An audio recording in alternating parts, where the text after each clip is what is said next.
Shigeru Miyamoto was once quoted as saying, "Through the entire Nintendo 64 period, we were thinking of ways to produce a new Metroid title. We couldn't come up with any concrete ideas at that time."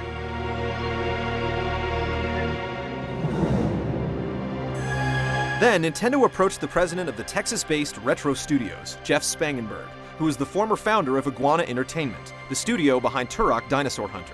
Impressed by the company and its previous works, Nintendo, along with select Nintendo EAD and R&D 1 members, collaborated with Retro and made plans to develop 5 titles for the GameCube. Over time, 4 of them got cancelled, as did Spangenberg, who left the company after a series of embarrassing photos were released on the internet. The 5th game was Metroid Prime.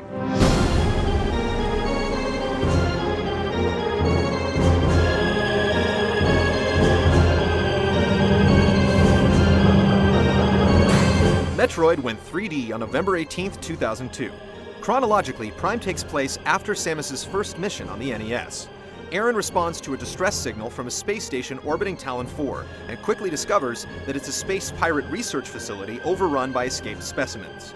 The space pirates have begun a series of biological experiments infusing creatures with a radioactive substance called phazon. The station goes critical, and an explosion causes Samus's suit to malfunction, disabling important gear like the Various suit and Morph Ball.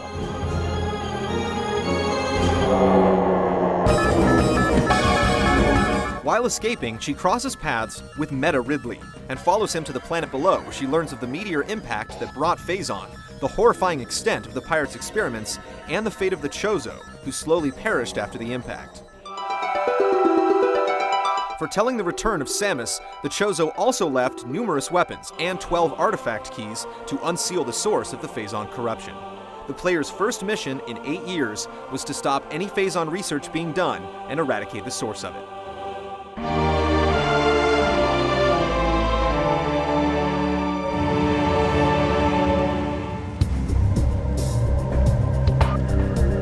Metroid's flip into 3 dimensions was seamless. Prime retained the essential gameplay functions that made the franchise what it was: platform jumping, shooting, and exploring. And it looked better than ever as creatures nestled into dirt, bosses threw their weight around, and environments dripped, wiggled, and boiled. The series prided itself on atmosphere, and the absolute desolation you felt several miles beneath the surface of Talon 4 has yet to be matched.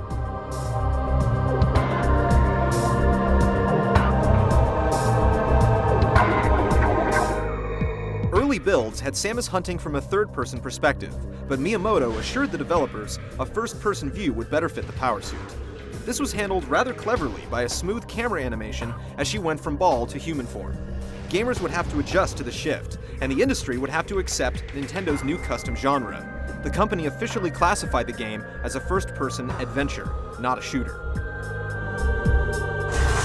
Unique to any first-person game, Prime's point of view was from inside Samus's helmet. The HUD wrapped around her face, displaying health and ammo, maps, and imminent threats, but the real magic was how the visor became a real part of the world she was exploring. Steam obscured her view, bug guts splattered across her visor, and electrical enemies interfered with the display, causing it to go static. And if the lighting was just right, you could even catch a glimpse of the beautiful heroine's face.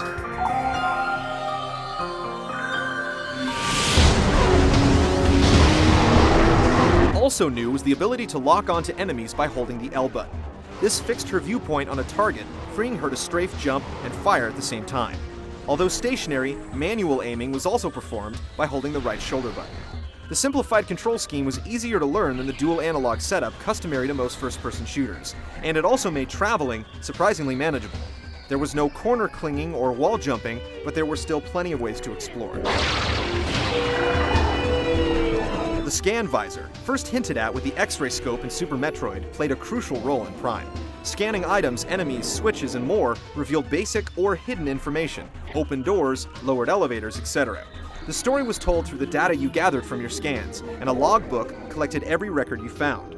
Special visors like the thermal and X-ray models found later in the game let you track enemies and expose secrets that would otherwise be invisible. But on such a gargantuan planet, there were a lot of places to get lost. Thankfully, a never-before-seen hint system offered clues to gamers as to where to go next, and an incredibly detailed 3D map helped them plot their course. Also, items tucked away in each area would make a buzzing noise when you got close to them, letting you know they were close by, but not giving away their exact location. Morphing into Samus's ball form shifted the view into third person, allowing for easier navigation through form-fitting tunnels. The spider ball from Metroid 2 also made a comeback. While it was now limited to magnetic rails, the wall-crawling power-up was just as cool as ever. New to the series was the Boost Ball, which gave a burst of speed to the Space Hunter's morph status, letting her build momentum on half-pipes to reach high places and operate mechanical devices by rotating gears in the ground. Altogether, the various morph ball abilities and the mazes inspired by them provided some of the most distinctive and memorable moments in the game.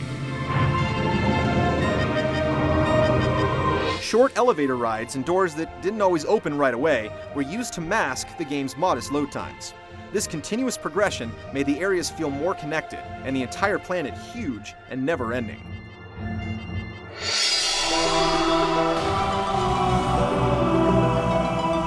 After discovering the space pirates' evil plans, retrieving the 12 artifact keys, and killing Meta Ridley, Samus unsealed the impact crater filled with mutated Metroids.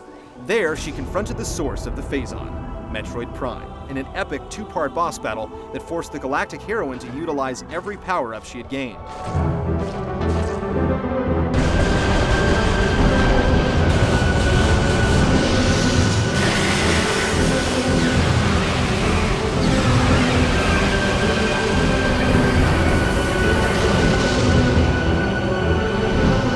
After dying, Metroid Prime absorbed the Phazon in Samus' suit, and if you collected all the items, you witnessed it somehow survive.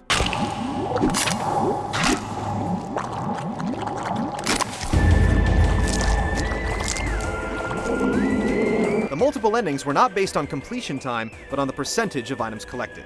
100% revealed the best ending, an extended cutscene featuring a helmetless Samus. No 3D bikini, though. Since it was released simultaneously with Metroid Fusion, players could link the two games together via the Game Boy Advance link cable to unlock special bonuses, including a version of the original Metroid and the ability to play through the GameCube game with the suit from Fusion.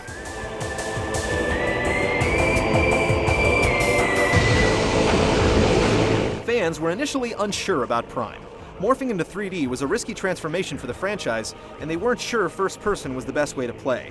After its release, however, Metroid Prime received high praise from gamers and critics alike, selling over 1 million units in America alone and winning numerous Game of the Year awards. While criticism of Prime usually involved the lower quality MIDI compositions, a surplus of backtracking, and no option for dual analog control, it still stands to this day as one of the best games of its generation, and one of the greatest 3D games ever made.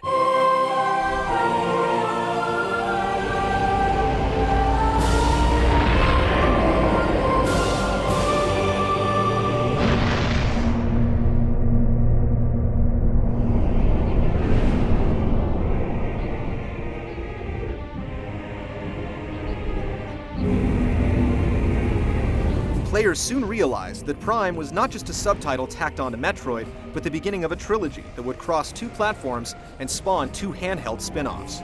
Retro Studios immediately began work on the sequel, hoping to live up to almost unreachable expectations.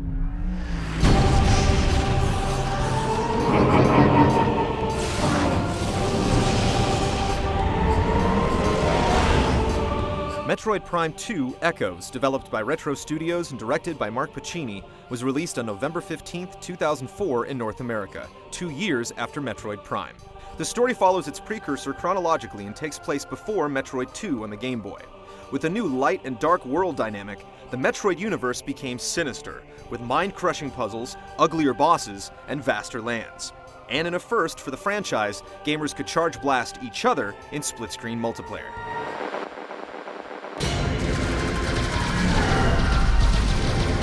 While combating space pirates collecting Phazon on planet Ether, Galactic Federation Marines lost contact, and Samus was sent to investigate. And in a first for the franchise, gamers could charge blast each other in split-screen multiplayer. Metroid Prime 2 Echoes, developed by Retro Studios and directed by Mark Pacini, was released on November 15, 2004 in North America, 2 years after Metroid Prime. The story follows its precursor chronologically and takes place before Metroid 2 on the Game Boy. With a new light and dark world dynamic,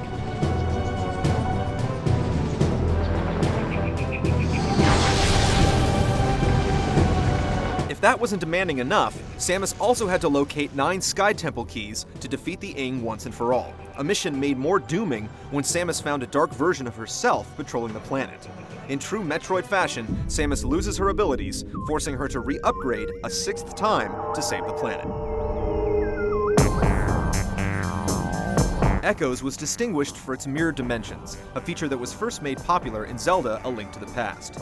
This was one of the many reasons why Kensuke Tanabe, who wrote the SNES classic, was invaluable in the development of Prime 2. With slight variations, each dimension mirrored each other, essentially doubling the size of the game, though some would say in a rather cheap way. Both worlds worked against each other as well, as Ing inhabitants of Dark couldn't survive in the light of Luminov, and vice versa. To avoid losing health in the toxic purple atmosphere, Samus activated light beacons put there by Luminov. Actions done in one realm affected the other. Managing 2 dimensions at once made the puzzles more complex than ever before.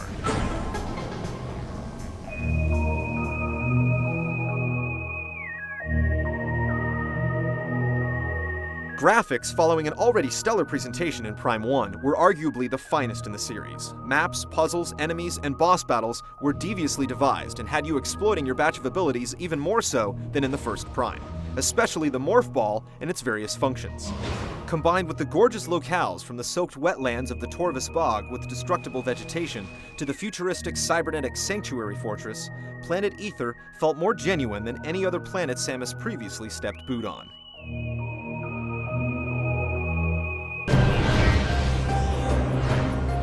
New to her arsenal, the female gunner empowered the light and dark beams, both more effective in their opposite realm. These were the first beams to lose ammunition, as Samus could only collect ammo for one by destroying enemies or containers with the other. This put pressure on the bounty hunter to conserve bullets, creating a new strategic element to the gameplay. Other upgrades new to the series were abundant. The Echo Visor allowed Samus to see sound waves and open sonic gates, while the Dark Visor revealed interdimensional items, platforms, and more. Aaron also made use of the Seeker Launcher, Screw Attack, Annihilator Beam, Light Suit, and more. After transferring the remaining dark energy to the Light World, retrieving the 9 Sky Temple keys, and opening the portal to the Sky Temple itself, Aaron finally came face to face with the Emperor Ing in a fierce 3-part war.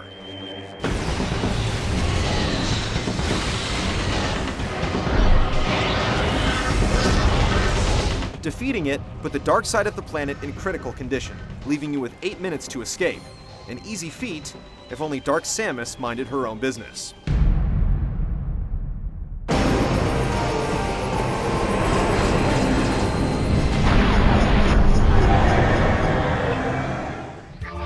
After fending off the evil reflection once more, Samus made it out alive. The best ending was once again based on the percentage of items. 100% showcased Samus in her Zero suit, a blue outfit that debuted in the GBA remake of the NES original. Dark Samus also made a repeat performance in the ultimate finale.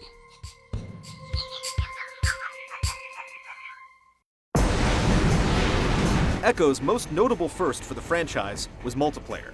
4 hunters could assume a different colored Samus and square off on a single screen in deathmatch or bounty mode, the latter challenging opponents to collect coins dropped by injured players.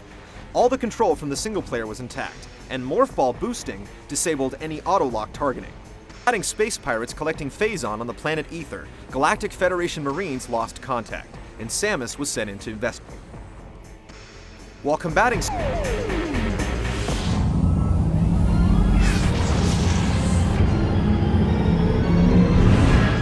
the dark side of Echo's feedback usually involved the further lack of dual analog control and an even deeper level of backtracking thanks to the dual dimensions and the puzzles they supplied. Multiplayer didn't exactly hurt the game, but most agreed it was a throwaway that didn't warrant repeated play. Some also thought the quest for the 9 Sky Temple keys lasted too long. But fans wanting more of what the original Prime offered got exactly that, and little else. Metroid Prime 2 Echoes scored high among critics and fans, though not to the degree the original did, and it showed at retail, where it was a relative bomb compared to Nintendo's other mascot-based games.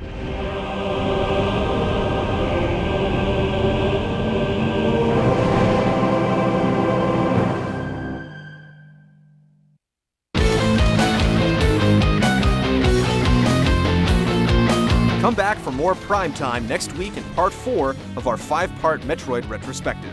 Samus spins off to the Nintendo DS, gaining an arcade morph ball flipper upgrade and touchscreen controls that revolutionized the iffy prospect of smooth shooting on a handheld. From there, Samus warps to the Wii, and a mysterious corruption infiltrates the new generation.